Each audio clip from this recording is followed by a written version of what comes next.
أعوذ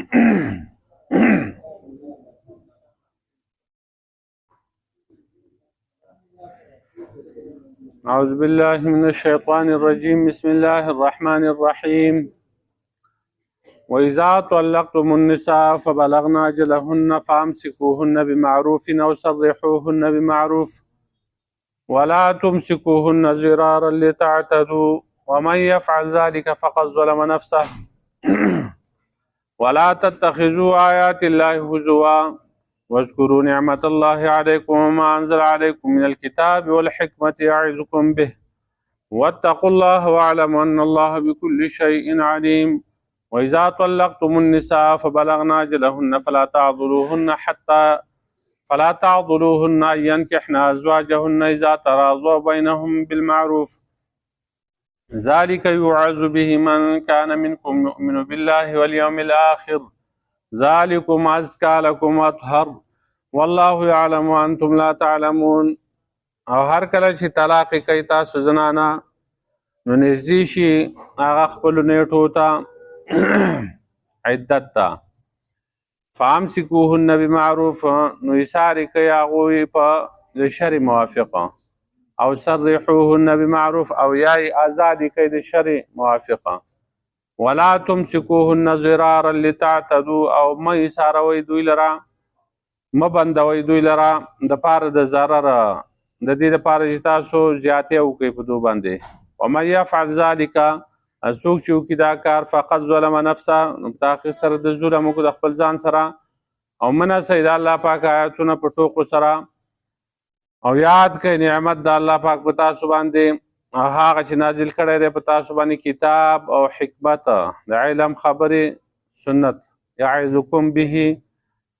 واعظ نصیحت کوي الله پاک تاسو ته په دې سره ویرېږئ الله نه او پوه شئ چې الله پاک په هر شي باندې پوهه دی وإذا طلقتم النساء هر کله چې تاسو طلاق کوئ زنانه نو ختم شي د هغوی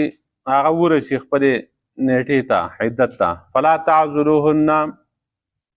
نو مه بندوئ هغوی لره چې نکاح وکړي د خپلو خاوندانو سره کله چې دوی خوشحاله وي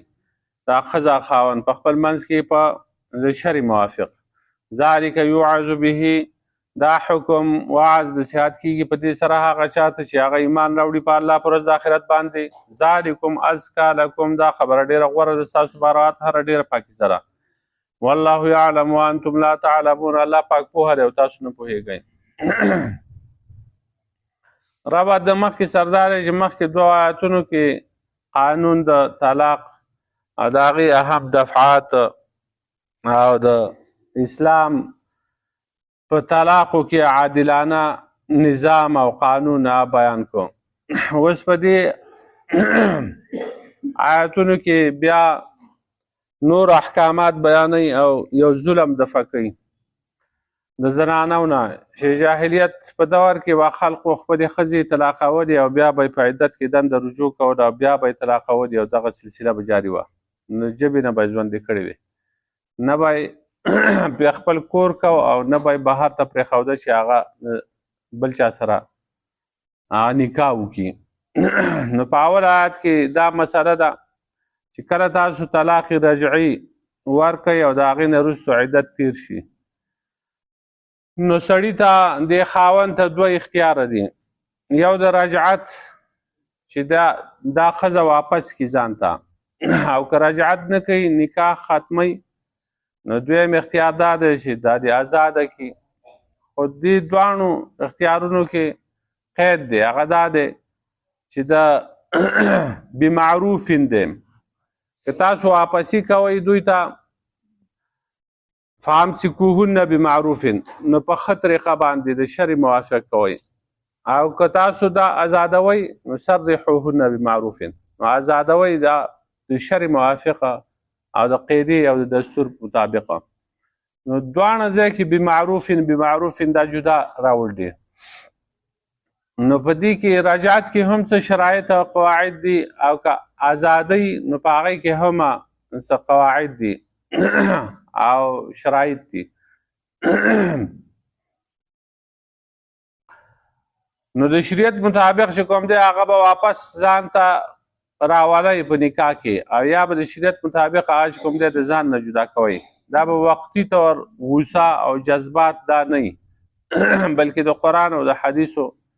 هغه خیال به پکې ساتئ. نو بعضې د معروف هغه طریقې چې کوم دی هغه قرآن کې ذکر شوي دي بعضې په احادیثو کې د رسول الله صلی الله علیه وسلم. مثلا د طلاقو نه وروسته چې کوم دی دا سړی دا غواړي چې دا ښځه د ځان نه چې کوم دی هغه جدا کړمه او بیا واپسي زه دې ته نه کومه طلاق ورکومه او دا د ځان سره نه ساتمه نو د خپل زړه نه به غوسه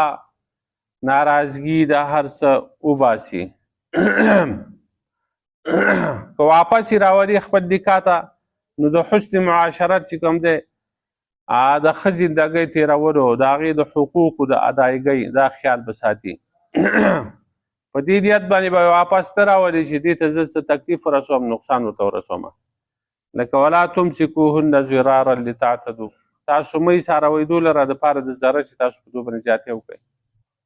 دویمه قاعده پکې دا ده د شرع موافق چې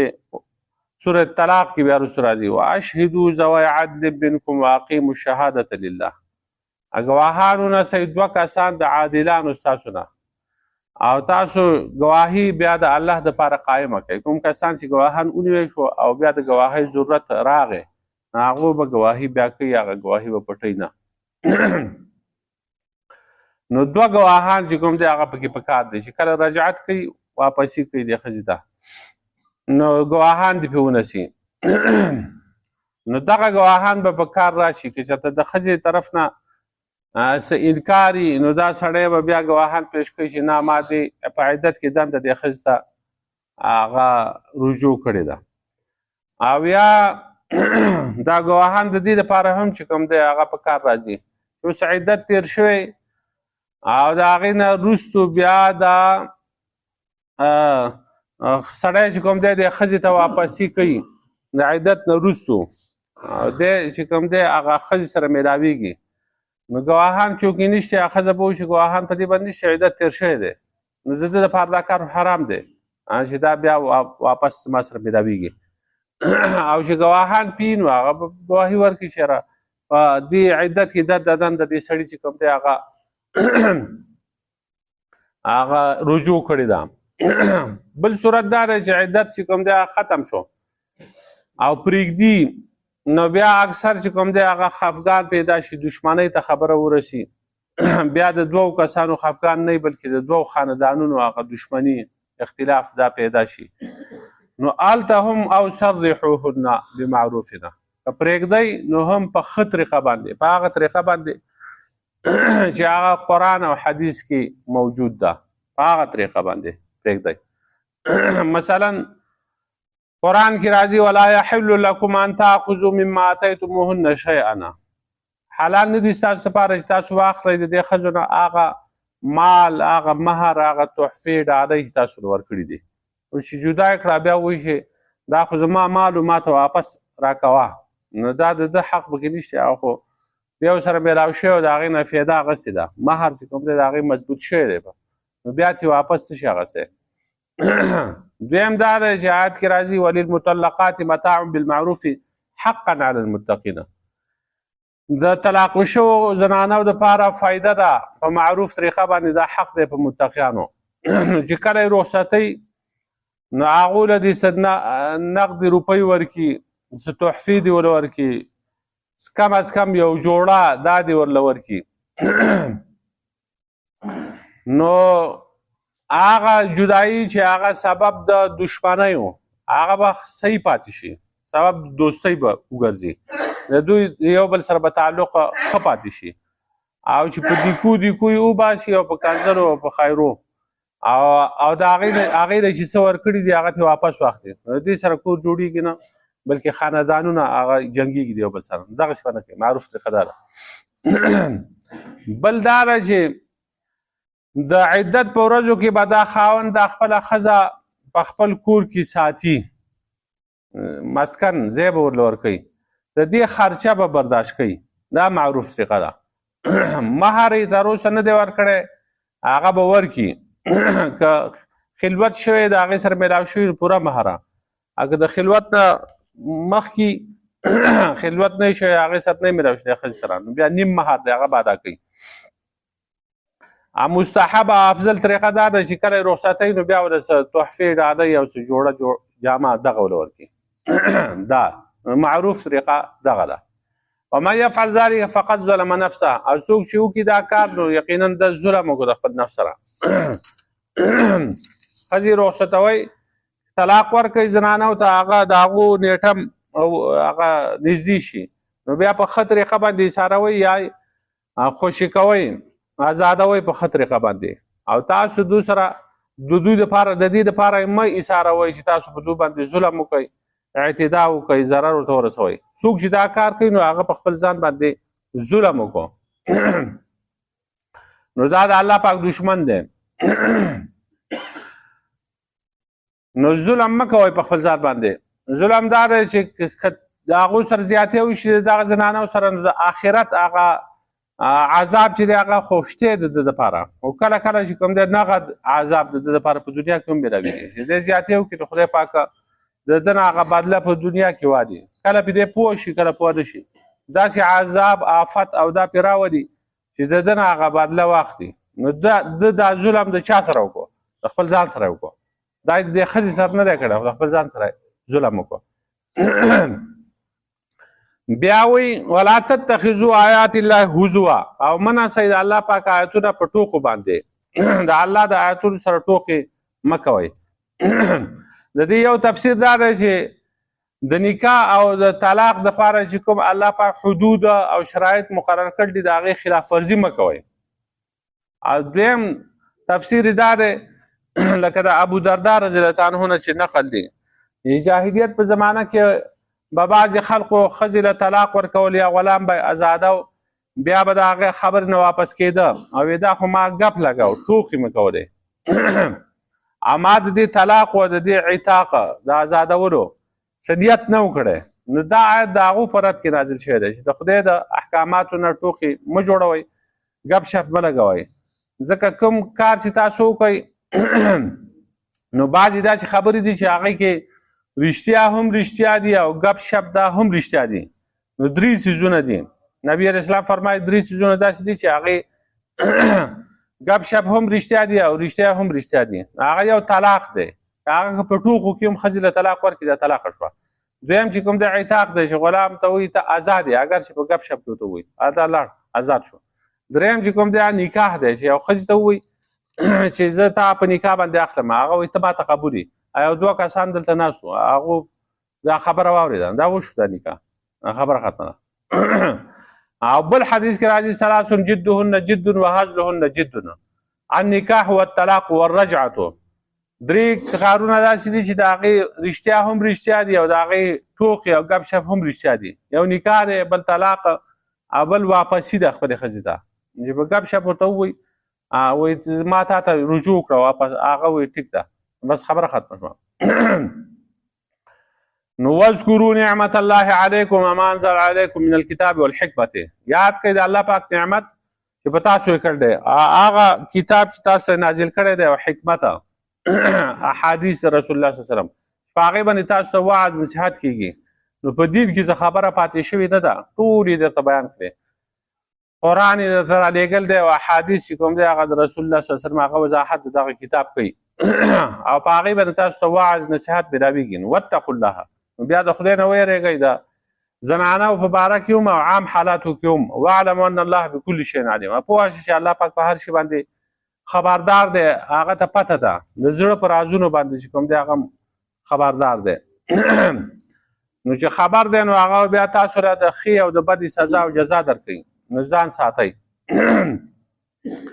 بل آیات کې بیا وایي واذا طلقتم النساء فبلغن اجلهن فلا تعضلوهن ينكحن ازواجهن کله چې تاسو طلاق کوي زنانه د هغو نیټه هغه خپل نیټې ته ورسي نیټه ختمه شي عدت ختم شو نو فلا تعضلوهن نو تاسو مه ایساروئ هغوی لره مه بندوئ هغو لره چې نکاح وکړي د خپلو خاوندانو سره کله چې هغو په یو بل کې په خپل منځ کې هغه رضا نو په دې کې د بل ناروا او ظالمانه سلوک چې کوم دی هغه انسداد وشو چې خلکو چې کوم دی هغه به ښځې طلاق کړي او بیا به بل چاته نه پرېښودې دا به خاوند د خپل غیرت نه خلاف دا خبره ګڼو ده اوس زما دا ښځه دا بل سړی په نکاح دی کله چې کوم دی هغه ښځه به چې طلاقه شوه هغه به د خپل پلار او وروڼو او دونه پرېښوده چاته دا موږ نه ورکوو نو که هغه به خوشحاله وه د چا سره خو د هغې باوجود به بیا هم دوی په نکاح باندې چاته نه ورکوله نو وی چې کله د دوی هغه عدت پوره شي نو بیا دوی پرېږدئ ایساروئ ما دا بندوئ ما چې کوم ځای کې دوی خوشحاله هلته چې کوم دی په خپلې مرضۍ باندې شرعي نکاح هغه دې وکړي دا آیت اصل کې ده معقل بن یسار رضی الله تعالی عنه د هغه په باره کې نازل شوی دی د هغه خور چې د هغه نوم جمیله او یا جمیله نوم یې و د خاوند نوم یې ابوالبداح و ابوالبداح له ده د خپله خور ورکړ به معقل بن یسار رضی الله عنه نو هغه ولګېده دې له طلاق ورکړه خاونه بیا وروستو په دې باندې پښیمانه شو نو راغی په معقل بن یسار رضی الله عنه پسې چې زه ستا د دې خور سره بیا نکاح کول غواړم نو هغه ورته وویل ما تا له عزت درکړه خپله خور دې دل درکړه او ته ولګېده هغې له طلاق ورکړه نو ته بیا اوس په ما پسې را روانې زه تا له زما په الله قسم چې زه تا له خپله خور بیا نه درکوم قسم یې وکړو او دغسې واقعه د جابر بن عبدالله رضی الله عنه د تره د لور هم پېښه شوه چې هغه چاله په نکاح ورکړو هغه بیا طلاقه کړوه بیا یو بل سره جوړ شو نو ده پسې راغی نو ده هم قسم وکړو چې زه دا خپله تره لور تاله نه درکومه نو دا آیت نازل شو چې کله د هغو عدت پوره شي نو بیا دا مه بندوئ کوم ځای کې چې هغو رضا دي په خپل رضا باندې دې نکاح وکړي نو کله چې دا آیت چې کوم دی معقل بن یسار او جابر بن عبدالله رضی الله عنهما هغو واورېده هغه خو د دین عاشقانو نو بس هغه خپله خبره باندې پښیمانه شوه لاړه په خپله دا معقل بن یسار هغه ابوالبداح پسې لاړ او زه دا خپله خور تا له په نکاح درکوم هغې ولې وی آیت نازل شوی دی وی د هغې د وجې نه مې درکوله خو خدای وایي چې مه یې بندوئ نو چې زه بند کړم نو دا د خدای سره مقابله ده نو زه دغه نشم کولی دا چې دا د تا سره خوشحاله ده زه پې هم خوشحاله یم فلا تعضلوهن ان ينکحن ازواجهن اذا تراضوا بینهم بالمعروف مه بندوئ دا چې نکاح وکړي دا زنانه د خپلو خاوندانو سره کله چې هغو رضا یې په خپل منځ کې په معروف طریقې سره اذا تراضوا چې هغو دواړه رضامندي وي او په معروف طریقه وي د شرع موافق وي د شرع موافقه زور زبردستی پکې نه وي رضا یې د ښځې او د خاونه خو د شرع موافق وي نو چې د شرع موافق نه وي نو بیا یې بندولی شي مثلا یو ښځه یا یو سړی هغه د یو بل سره رضا شو چې موږ به د یو بل سره ژوند تېرو خو نکاح پکې نشتي نو بیا یې بندولی شي دغسې دې ته زنا وایي دا نکاح نه دی نکاح به پکې کوي یا 3 طلاق ورکړي د هغې نه وروستو بیا چې کوم دی هغوی یو بل سره رضا دي او ناست دي دا په دې کې ډېر خلک مبتلا دی هم طلاق ورکړي او د هغې نه وروستو بیا ورسره ناست او ژوند ورسره تېروي نو دا هم غیر شرعي طریقه ده دا معروف نه دی معروف طریقه نه ده یا عدت شروع دی او په هغې کې دا ښځه چې کوم ده هغه د بل چا سره رضا شوه او د هغه سره نکاح کوي نو په عدت کې دنده چې دا نکاح کوي دا نه کېږي کوم ملا ته چې پته ده چې دا ښځه په عدت کې دا نکاح کوي نو دې کتابونو تفسیر لیکل دي چې دا ملا کافر شو کافر کېږي په دې باندې ځکه دی د خدای د قانون خلاف کوي دغه شانتې که دا ښځه چې کوم دی هغه په غیر د کوف نه بل ځای کې نکاح کوي دا خلک پې خوشحاله نه دي د هغو کوف نه دی د هغو نسب نه دی هغه پې خوشحاله نه دي پلار او ورونه او دا په خپله چې کوم دی بل ځای کې نکاح کوي نو دا هغو ته حق شته چې دا منیږي یا مهر کم مقرروي د نورو خویندو او د ترورانو او د دوی مهر چې کوم دی هغه 10 تولې دی دا وایي زه تا سره په 2 تولې نکاح کوم ته ولې په 2 تولې نکاح کوې دا د دې خانداني دغه چې کوم دی راغورځوي نو دا دغسې به نه کوي هغې کې هم دی به نه کولی شي اذا تراضوا بینهم بالمعروف کله چې دوی د یو بل سره رضا خو په معروف طریقه باندې ذلک یوعظ به من کان منکم یؤمن بالله والیوم الاخر دا حکم چې کوم دی په دې باندې وعظ نصیحت کېږي هغه چاته چې هغه ایمان راوړی ستاسو نه په الله په ورځ د آخرت باندې ذلکم ازکا دا خبره ډېره غوره ده او اطهر او ډېره پاکیزه ده دا احکامات چې بیان شونه په دې سره پاکیزګي راځي او معاشره په صفا کیږي، شر او فساد او فتنې ختمیږي. که دغه سنې نو دا شر او فساد چې کوم دی هغه خاص سیوا کیږي. بیا منی کی او کور کې ساره کړي نو هغه نه ډېرې فتنې بیا جوړیږي. اسنه چې نور نقصان جوړ شي او تختی یا چې کوم دی هغه څوک مړ کی قتل کی دا مختلف چې کوم دی فتنې فسادونه دا پیدا کیږي. والله يعلم وانتم لا تعلمون. الله پاک پوهه دی تاسو نه پوهیږئ. دا خلک چې څه کار کوي خو د سفیدي دپاره کوي چې په دې کې د دوی څه غرض یا دا چې زما دا عزت چې کوم دی هغه بچاو شي هغه بچ شي او یا چې کوم دی هغه د دې دپاره چې څه مالي منفعت پکې دې ځای کې نه ورکوم هلته یې ورکوم د دې دپاره چې ماته څه پیسې میلاو شي په دې کې او دغه ځای ښه دی او دا ښه نه دی دا د ده په زړه کې رانه چې یو سوچ وي. والله یعلم په دې خبره الله پاک پوهه دی وانتم لا تعلمون تاسو نه پوهه. ډېر خلک داسې چې مالدارو کورنو کې خپله لور او خور ورکړي یو کلي کې زه ما سبق وي تعریف هم پکې خلکو قصه کوله وی دلته یو ښځه وه د هغې وینا خلکو کوله هغه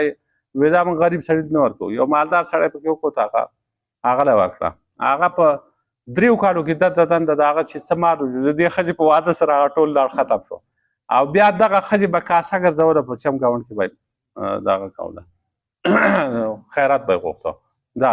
او کله داسې چې هغه غریب سړي له ورکړي دینداره خدای پاک پرې رحم وکړي ډېره ښه ساتي. نو والله یعلم وانتم لا تعلمون خدای پاک پوهه دی تاسو په دې خبرو باندې نه پوهېږئ. واذا طلقتم النساء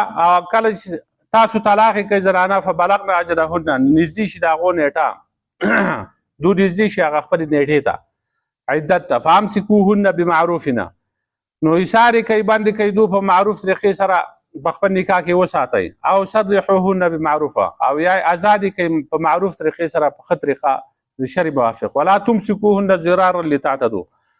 او ما بندوئ دوی لره د پاره د ضرر د دې دپاره چې تاسو زیاتې وکړئ په دو باندې ومن یفعل ذلک فقد ظلم نفسه او چا چې وکړو دا کار نو یقینا د ظلم وکړو د خپل نفس سره ولا تتخذوا آیات الله هزوا او منع سید الله پاک آیاتونه په ټوکو سره واذکروا نعمت الله علیکم او یاد کړئ نعمت د الله پاک په تاسو باندې وما انزل علیکم من الکتاب هغه چې نازل کړ د الله پاک په تاسو باندې د کتاب نه او د حکمت نه یعظکم به واعظ نصیحت کوي تاسو په دې سره واتقوا الله ویرېږئ الله نه واعلم ان الله بكل شیء علیم او پوه شئ چې الله پاک په هر شي باندې پوهه دی. واذا طلقتم النساء او کله چې تاسو طلاق یې کوئ زنانه فبلغن اجلهن نو ورسېدوی هغه خپلو عدت او نیټو ته فلا تعذلوهن نو مه بندوئ دوی لره ان ینکحن ازواجهن دوی نکاح وکړي د خپلو خاوندانو سره اذا تراضوا بینهم بالمعروف کله چې رضا شي دوی په خپل منځ کې په ښه طریقه ذلك یوعظ به من کان منکم یؤمن بالله والیوم الاخر دا حکم چې دی وعظ نصیحت کېږي په دې باندې هغه چاته چې ستاسو نه ایمان راوړلی په الله په ورځ د آخرت باندې ذلکم ازکا دا خبره ډېره غوره ده لکم ستاسو پر اطهر ډېره پاکیزه ده والله یعلم وانتم لا تعلمون الله پاک پوهه دی تاسو نه پوهېږئ. ربنا ظلمنا انفسنا وان لم تغفر لنا وترحمنا لا اله الا انت